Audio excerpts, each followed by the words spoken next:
everybody. Welcome back to another Blind Tuesdays. Hope you guys been enjoying the content on the channel as of late.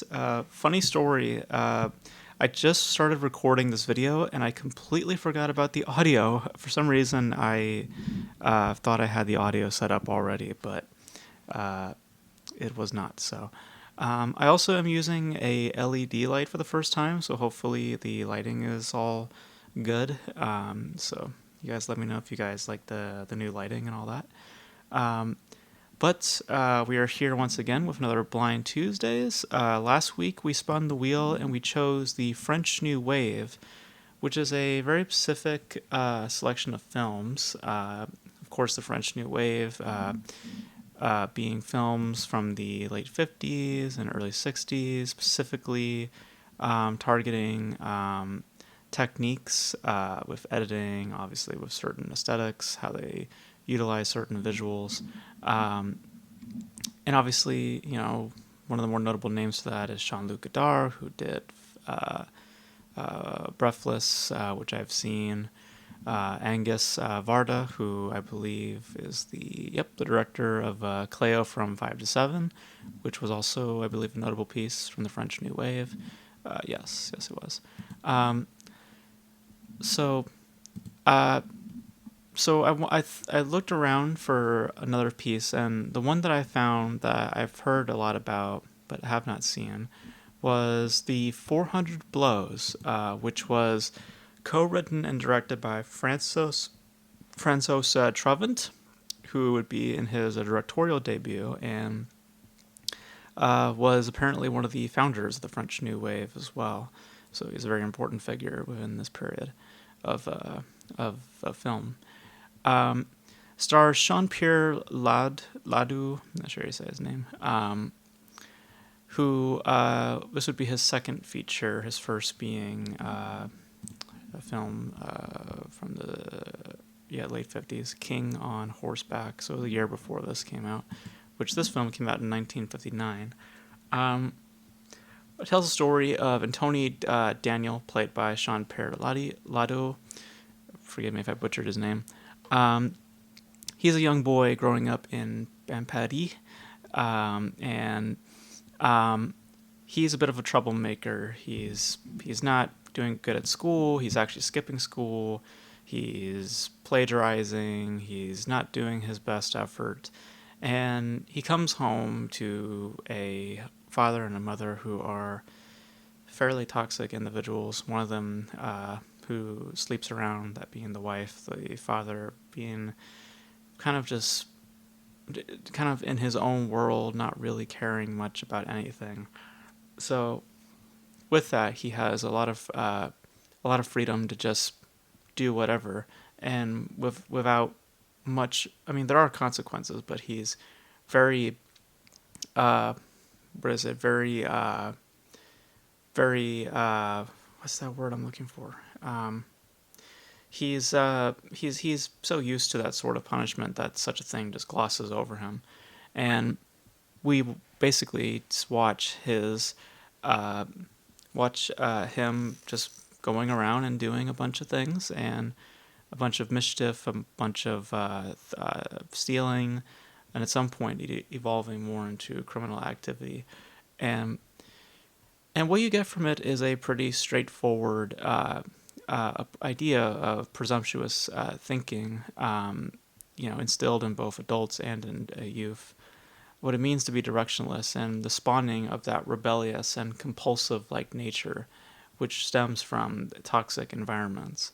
And it maintains that standard level of depth and craftsmanship pretty much throughout. It doesn't get any deeper or any more shallow. It pretty much just maintains within that certain sphere. It does lack in much distinct flavor, I will say. And technically speaking, is not as inventive as I was thinking it would be, because when you compare this to Cleo from 5 to 7 and Breathless, the technical features seem to be much more muted, or maybe very subtle, because Breathless and with Cleo from 5 to 7 were much more upfront with their technical flair, and thus presenting a certain expression. With this, it seems much more subtle, very more muted, and I'm not sure within that if that is the artistry, the how this label for the French New Wave was tacked onto this film, because it seems very standard. There are suggestions to that of French New Wave mechanics, like those, like there's like certain zooms to certain faces, certain whips with the camera that do echo that of French filmmakers during this certain time, and reminding me of like the attitudes of like Cleo from 5 to 7 specifically, where it feels awkward, but it also has has a purpose to it. With this, I will say though, it does feel a little bit more awkward in design. It just feels like tacked on. It feels like it's just there just to cement its genre, or to like kind of be within that sphere of what that these French filmmakers were trying to do, because ultimately it plays to as a very standard type of story and a very standard type of presentation. It's very it has the mentality of a novel, which I found appreciative. I think works to its benefit. Aesthetically, it's pleasing. Performance-wise, it's engaging. But more or less, what you get from it is something pretty standard, both in technical feature and in just overall narrative. It's not as expressive as, or as I would say, in engaging as other films I've seen from this movement, specifically Cleo from 5 to 7 and Breathless. But it works well enough as just as a piece of storytelling. So I can't. It's hard to really label it as anything from the French New Wave, because it doesn't bear anything aesthetically. Because aesthetically, it's just standard black and white. I mean, it's nice black and white, but it's not anything more than that. And there are little things here and there that suggest that of the French New Wave, but it's minor, and it again feels more tacked on. It's not the whole movie. When going into it, I was expecting something more or less like Cleo from 5 to 7, which is all about expression and all about certain details of its editing. With this, it plays so much more mundane and much more basic, which I guess you can summarize in detailing the 400 blows, but it's fine. I found myself in decent company with it. I thought, thematically speaking, it hits some levels for me, but ultimately it's a coming of age tale, and it's nothing more than that. So it is rather tragic because of just the circumstance, but it's also, for the most part, pretty standard. It's not anything that will really hit you to the core, nor will it really annoy you. It will just be just kind of a breeze, just kind of just like, oh, okay, that was nice, but nothing more than that. So yeah, I found it to be good, but nothing really more than that. So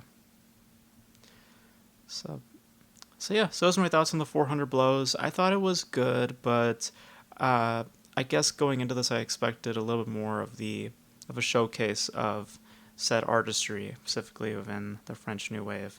But as a piece of just film, it works, and it's totally fine for what it is. I just questioned some of the minor details that do echo that of the French New Wave, why those things had to be there in the first place, and more of the depth that I was searching for, I wish was there, because as I said, it pretty much is just, it is what it is. It is exactly what it's telling you. It's not anything more than that. So, so good, but kind of wish it was better. So yeah, so there's my thoughts on the 400 blows. So it was good, but yeah. So now let's go to the wheel, as we always do, and let's see what's gonna be for next week. So All right, so I'm going to spin the wheel here, and here we go. And for next week on Blind Tuesdays, it is going to be a... Okay. It's going to be a film from the 2000s.